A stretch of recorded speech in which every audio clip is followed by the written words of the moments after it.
Good morning and welcome to another episode of Milk Crate Moments. Today, very special guest. I love this woman so much. We've been friends since 2018, and oh my God, y- listen, there's very few people I will say this about that if you don't know her, you need to know her, right? She just makes your life fuller as she knows I like to think of her as my personal medicine woman, right? She just knows everything. So this is my very favorite person, Lynn Diettrich. Lynn, welcome to the Milk Crate Moment. Thank you, thank you. So today, we're going to start like I always start with is what is that milk crate moment? What was that piece that happened in your life that you came to a crossroads and you're like, I'm either going to suck it up and get it going, giddy up, or I'm going to let this whole place go, Right, right? right. So share Well, that it first. it was 23 years ago, and I had just finished a very tumultuous divorce and very painful divorce, and my accountant had told me during the machinations of things that I was paying people to board their horses at my farm. And unless I increased the board, I was going to have to close the doors. And which it was terrifying enough going through the divorce and thinking I was going to run this farm with 60 horses on the property. That was scary enough. And when I went to give everybody a spreadsheet, tell them where the money was going, what I needed, and laid it out, thinking that they would all understand the difficulty that was coming down the pike. Half of these people left, and not only left, but they left mad. And at that point, you talk about crumbling and feeling alone and feeling like, how am I going to survive this? It was devastating, So absolutely they were devastating. mad that you Yeah, no longer were willing to pay for yeah, them to board their horses there. yeah, yeah, Okay. All yeah. right. What happened? And so I stuck to my guns and I thought, well, again, I'm going to have to either suck it up and giddy up or close the doors. And I did. Obviously, 23 years later, here I am still today with a very successful educational facility and boarding facility, and it's not without the angst and the pain of working at who's going to come through the doors. How can I encourage people to come? What can I offer? What it makes me different? What's the draw that and the pain that I can help people with in what they experience with letting somebody else take care of their horses. Well, And go ahead. go I'm ahead. sorry. Go ahead. And within I think it was a year, I was back up to capacity.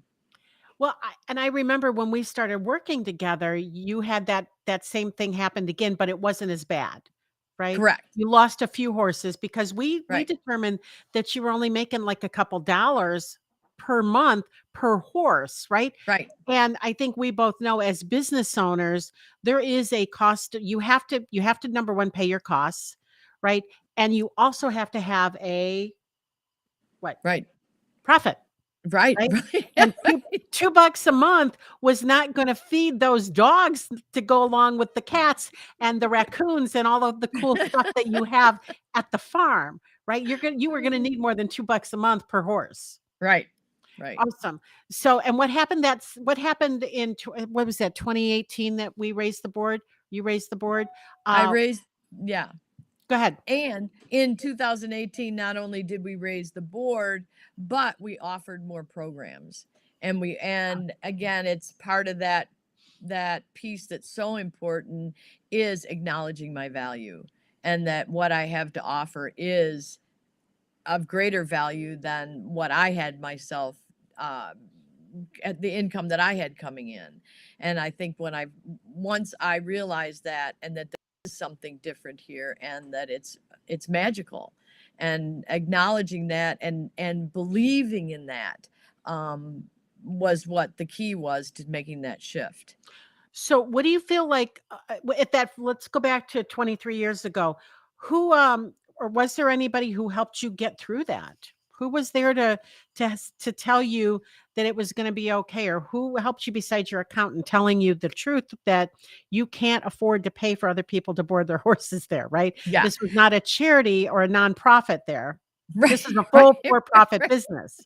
Yeah. And I think I did have a support system. I had another gal that I was teaching with, and that was one of the other income streams that was building at the time, and that was the educational piece. And that's we started doing more, having more clinics, and so the support came from a couple of people that were still here in believing and knowing that there is ebb and flow to every business, and those milk crate moments sometimes are the springboard to making a change. And that was even though I had been teaching for years, that was the springboard that really got me into doing more I and love that. and educating myself more, so and being able to help more people and more horses.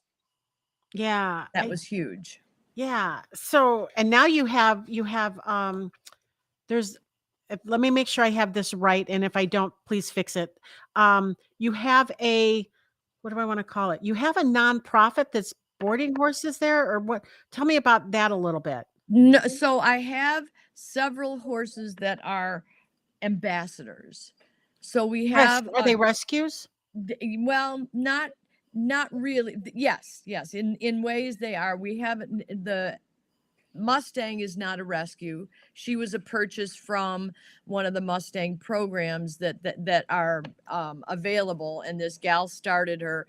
But there are so many people that don't understand and don't know the plight of the Mustang, and she is the sweetest little mare. And she has all the government puts brands on the necks of all these little Mustangs that they round up, and that is her tag, but it gives everybody an opportunity to learn more about what they are going through, and if they want to participate in supporting some alternatives to what their plight is right now, which is just mass housing and feeding them, and they're not doing anything with them.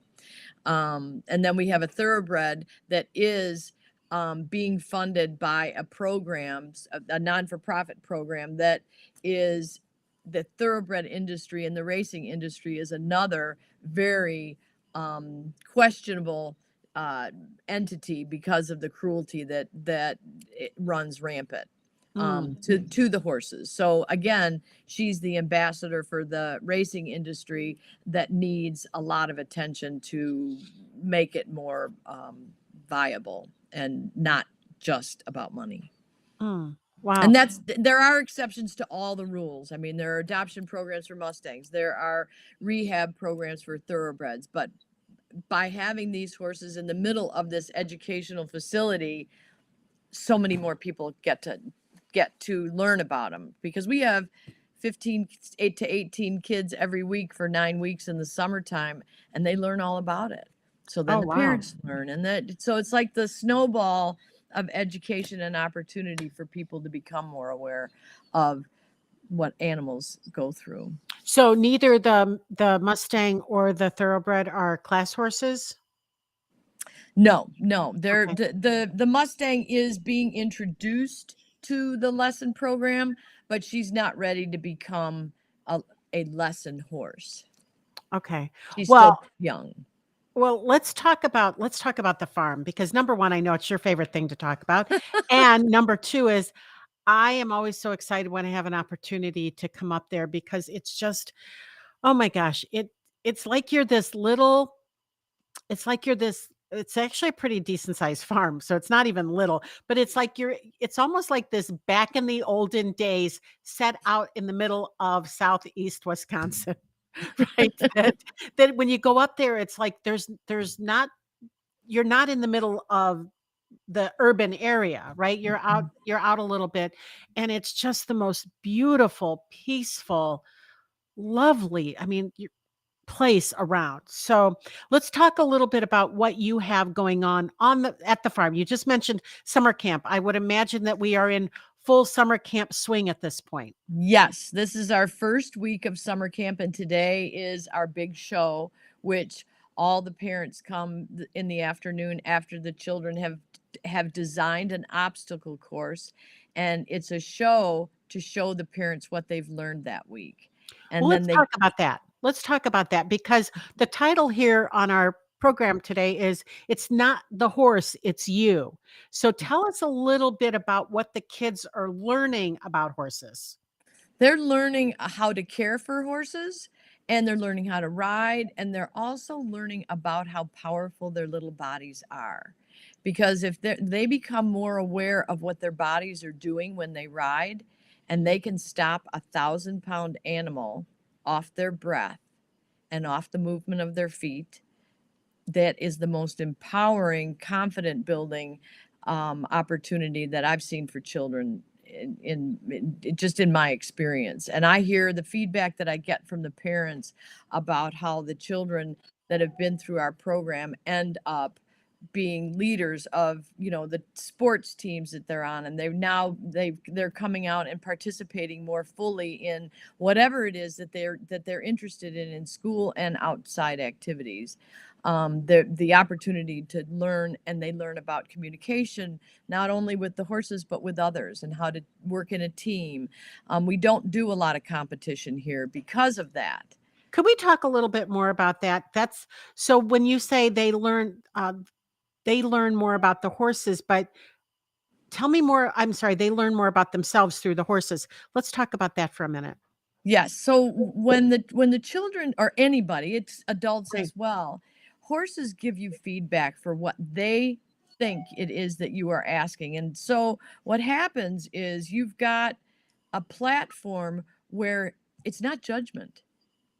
The kids feel safe. They don't feel criticized. If the horse doesn't turn left when they think they're asking the horse to turn left, and you ask the child, well, what do you think the horse is, what do you think the horse thinks?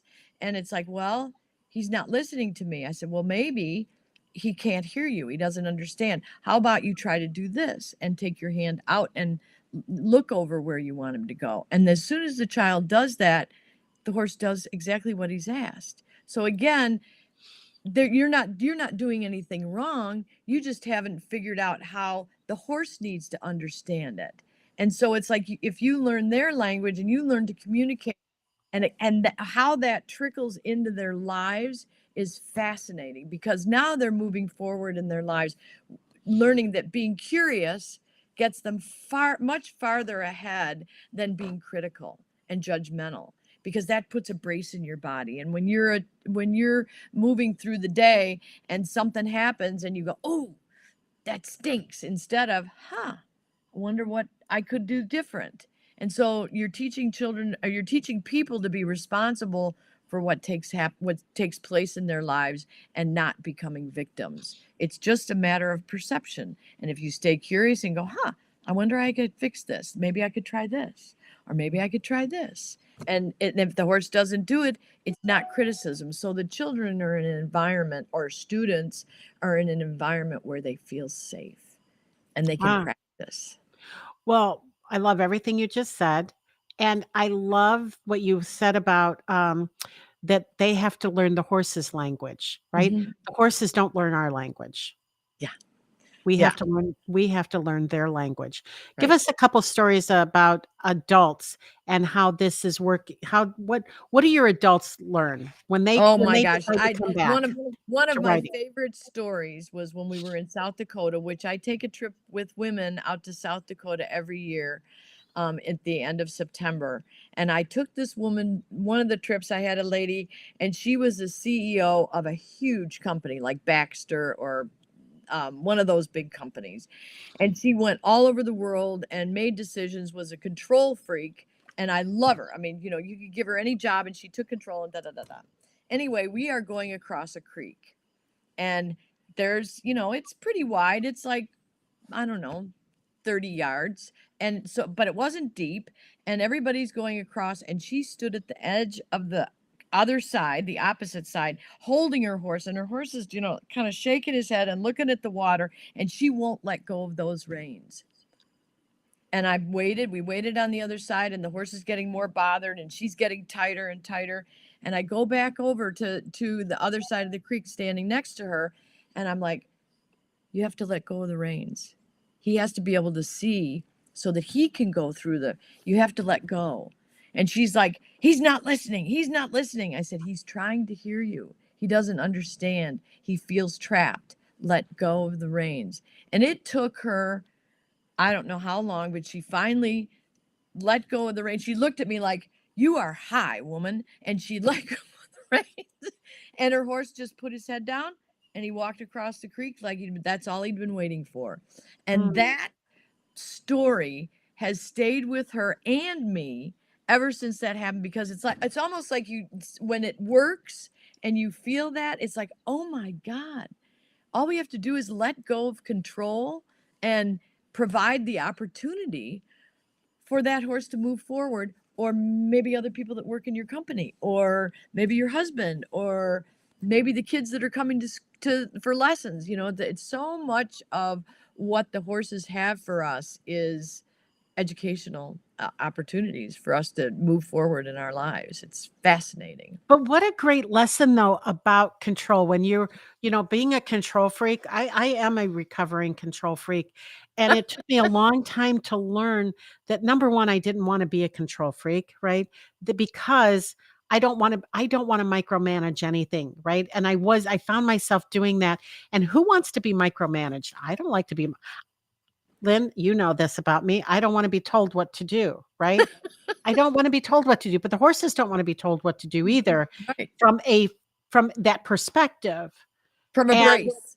yeah, from the brace. And what an amazing lesson though, that for a CEO to figure out that she doesn't have to micromanage and control Right. everything anymore.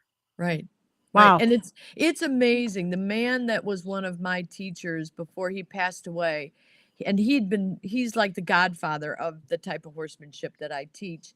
And he said to me, he says, Lynn, we're on the tip of the iceberg of what the horse has to teach us. And I was like, yeah, I know. I got a long way to go. And he goes, no, I'm talking about myself as well. And I'm like, shut up. Then I'm in the womb still. I'm not even in first grade. Well, and how long have you been doing this? 40 years. All right, let's talk about we've only got a couple minutes left. So let's talk about all the cool stuff. You mentioned the South Dakota trip, right? Where Yes. you take how many women do you take total? 7 or 8. Okay. It's very intimate. Very small. I'm going to Mhm. call this a really like a personal growth retreat is Yeah. really what you do with this. Yeah. Well, while you call it the Great Escape to South Dakota, and where you take women riding through the Badlands and through Custer State Park, and you take them on just amazing journeys there, right? Right. It really is an in-depth personal development. Yeah. Um, They get an find, opportunity to pull away from their normal lives, and they get to take care of a horse, and that's their horse for the week. And they groom, they saddle, we ride every day in the arena and then go out on the trails. And it's just, none of us are spring chickens. We're not going to be riding through the mountains, on these extreme rides. It's Cowboy very style, right, right, right. The No, Lone no, Ranger style, right? Where no, they're no. look, Hi boom, ho boom, silver boom. is not on our bucket list. Yeah.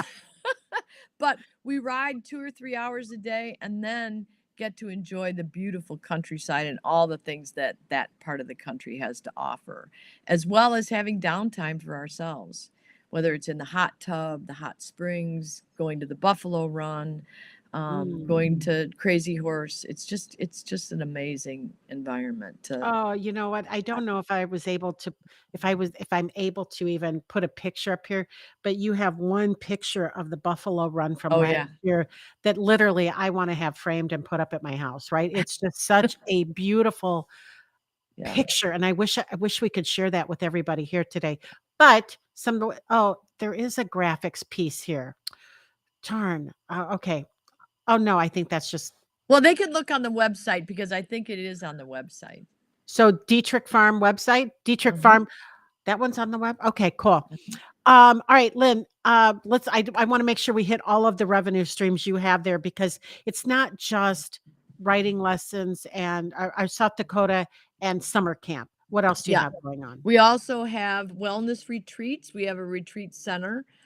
We have the kids have programs all year round. So when the camp is over, we have during the school year a foundations program, which is similar to like whatever activities you join in school. It's every Saturday for the fall season and every Saturday for the spring season.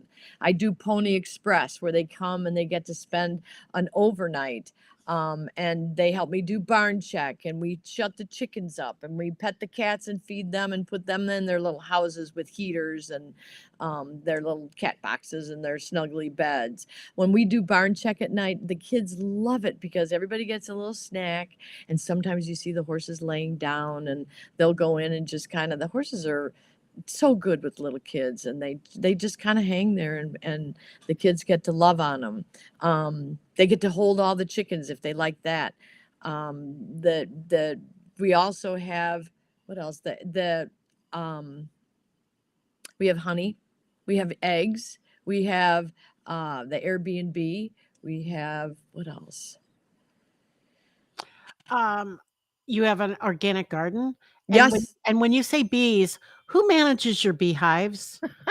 So I have a 92-year-old mother who does the chickens. She takes care of the chickens. She takes care of the honeybees, and gathers the honey, extracts the honey. She is the landscape artist. She takes care of the organic garden, and she gets mad if she doesn't have time to go play golf.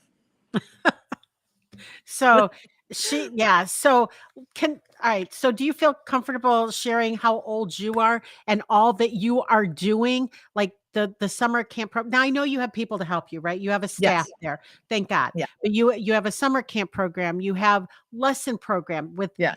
which they get to take lessons with some of your staff, Right. or They you can have a take signature lessons with me. signature And lessons yep. with you. Yeah, yep. Right. And And I am 71, going to be 72 in October. And I feel like at 65 I decided this is my second act, and I'm either all in or need to phase out, and I am all in, and I love it.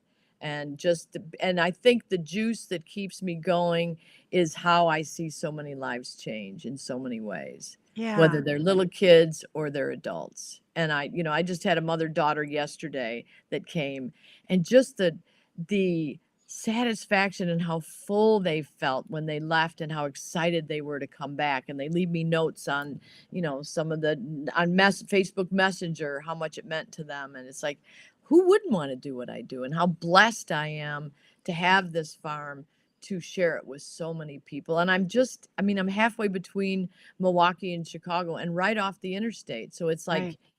it's so easy to get to. And we're on Bong Recreation Area, so we get to go on the trails and take the horses out in the park, which is awesome, and take them places where we can take them swimming even, and the kids love that, or the adults love it. We all love it. On a hot Yeah. day, taking the horses in the water, it's just magical. So you have so many things going on at the farm Hmm. at all times, right? Hmm. So if you have thought about getting back into riding a horse, maybe I had a pony. I got a pony for my 7th birthday, right? And have not ridden since I was 16 years old. So if you want to get back into that, it's like you find yourself with grown children, right? And you go, "Oh, I've got a little few extra dollars now, the kids Right. are all gone," right? Right. And you wanna get back into that. I'm gonna invite you to reach out to Lynn at DietrichFarm.com, and if nothing else, take a ride up there and have a quick conversation with Lynn, and let her show you around the barn and the paddocks and the garden and the beehives and the pond, which is just stuffed full of little turtles and frogs, and they have chicks and kittens and pu dogs. I mean, listen, Lynn is 5 foot nothing. How tall are you? 5'2". 5'2". Okay, so Lynn is 5'2", and let me just tell you, she's got dogs that you're lucky that they're good dogs, and that they're because these are dogs that could hurt you if they thought you were gonna hurt Lynn, right? But they're not. They're sweet because there's nobody out there who wants to hurt this woman. So, you Yeah. guys, please take One thing that I yeah, wanted to tell you is one of the yeah. best ways to get your toes back in the stirrup is our luncheon lesson. Oh, tell me about it. Tell us about which that. is you come out on and we do it once a month for now. If it gets, as it gets bigger, we'll do it more often. But you come out at 10 o'clock in the morning on a Sunday. You get assigned a horse and an advocate, a person to kind of help guide you, and you groom the horse. You learn how to walk with a horse. You learn how to put a halter on. You learn how to clean their feet, and then you ride. And after our 2 hours in the barn, we go into the house and we have a farm to table lunch and unpack what our experience has been. And it is one of the best programs to even decide this is for me. Now, truth be told, I haven't had very many people that have gone, oh no, I'm never doing this again. Right? Usually they sign up for more or they go on the trip to South Dakota. It's just a great way to just see if it's a fit. And listen, that trip to South Dakota is only for women usually, right? Right. Not that you wouldn't. We have taken men, but You most of have the time taken it's men, women. but if you Yeah. can fill it with women first, and Yeah. I'm not saying you're being sexist, right? Right. But it really is about really is about showing women who take care of everybody else, who really take no time for themselves. It's about treating themselves to not a vacation, right? It's not a Mhm. vacation because you're working hard with those horses, right? It's about taking the time for yourself to take care of yourself. And you do that. Actually, it's about letting that horse take care of you. Mhm. You take care of the horse and the horse takes care of you. Right. And it is, oh my gosh, everything that Lynn has done and touched and created at the Diettrich Farm is something that we as women all should be part of. Yeah. Just want to say that we should all be part of that. Thank So, you. Lynn, thanks so much I'm so glad Lynn just got new Wi-Fi so we could do a podcast because where Yes. she's at, it was like uh, breaking up. We couldn't hear what she was saying. She's tried to do it before, and now everything's been great since you got that. Yeah. So, Lynn, thank you so much for being Well, here. Thank thank you you, for Jean. oh, I just adore you, and Yep. I hope you know that, and And I love I you. can't wait for people to listen. I never beg you to reach out to somebody. This is a woman you need to know. Have a great Thank day, you. everybody. You Bye. too. Bye.